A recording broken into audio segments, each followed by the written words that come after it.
Hi, friends. Thank you for joining me for our weekly pastor's update. Reverend Celie wrote the bulletin this week, and here's what she wrote.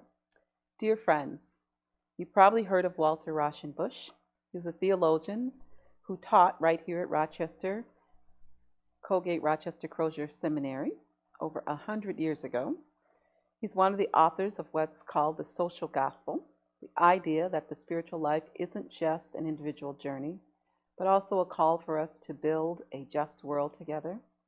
He spoke to the idea of social sins, that is, sin not so much as a personal failing, but rather as social structures we are all caught up in.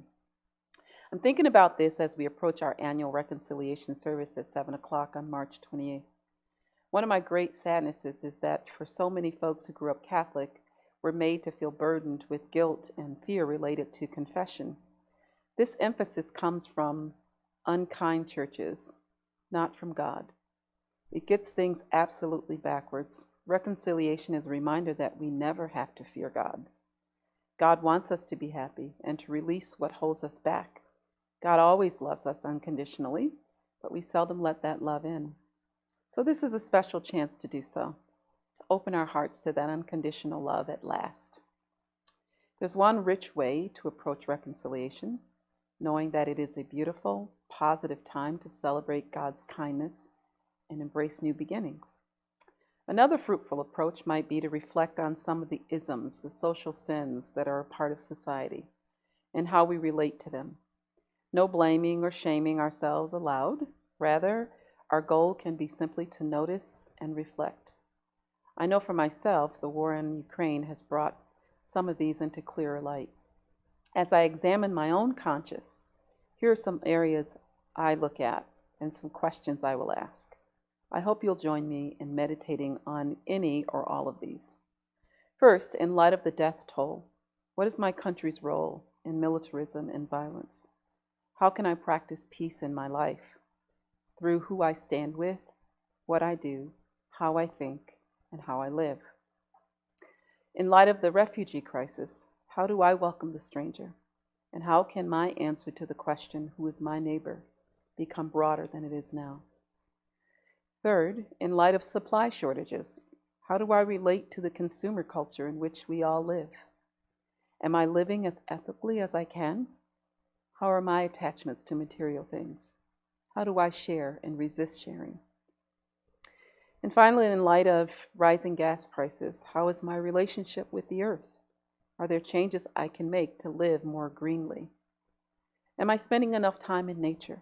Additionally, have I put myself in others' shoes, knowing that the wage and wealth gaps in our country make price hikes harder to bear for some than others?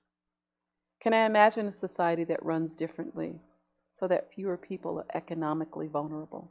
Don't miss the other great offerings of this Lenten season. Check out Mike Boucher's Wednesday series. Next up is Miriam Spees, who speaks on the 23rd on engaging the disabled God. Our next Thursday night Mass speaker is Rabbi Debbie Till of Temple Sinai on March 24th. There'll be more on all of our guest presenters can be found on our church website. So please also remember to vote in the runoff visioning board election. And details can be found later down further in this bulletin. Are you ready to dance? The Prison Outreach invites you to dust off your disco outfits from the 70s and join them in person or live stream for this year's fundraising gala disco party on Saturday, March 26th at 6 p.m. at Harro East. There'll be a dinner, a DJ and dancing, silent auction, and much more. Speakers include former Jennifer House director Delana Harper, the author of God's Teardrop, My Journey of Healing from Addiction and Prostitution. Delana used to be a previous director of Jennifer House. The suggested donation is $100 per ticket. We're asking that in-person guests be vaccinated. Masks are optional. And so please check our disco details and other ways to support the prison outreach at the links on our website or our e-bulletin. The Prison Outreach also has their latest newsletter out. COVID Can't Hold Back the Spring, so check that out.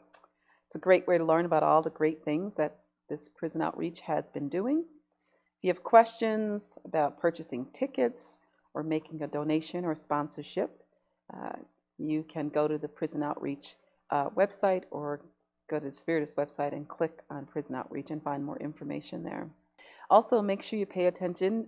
Aaron Lynch has an announcement in the Bulletin this week looking for people interested in joining an AV team. We'd love to kind of have you be part of that. We're able to bring live stream to you because of these amazing AV leaders that are bringing it for you every week. And so we need more help. So if you can do that and that is calling you, please reach out and respond to the contact information for Aaron in the Bulletin this week. We send our deepest condolences to the Aguera family on the death of Richard Aguera's mother, Celinda, and we send our condolences to Jerry and Helen Wall on the death of their niece, Mary McGowan. We want you to know that we're thinking of you, we're sending our heart to you, our prayers to you, and just are with you as you go through this time of grief.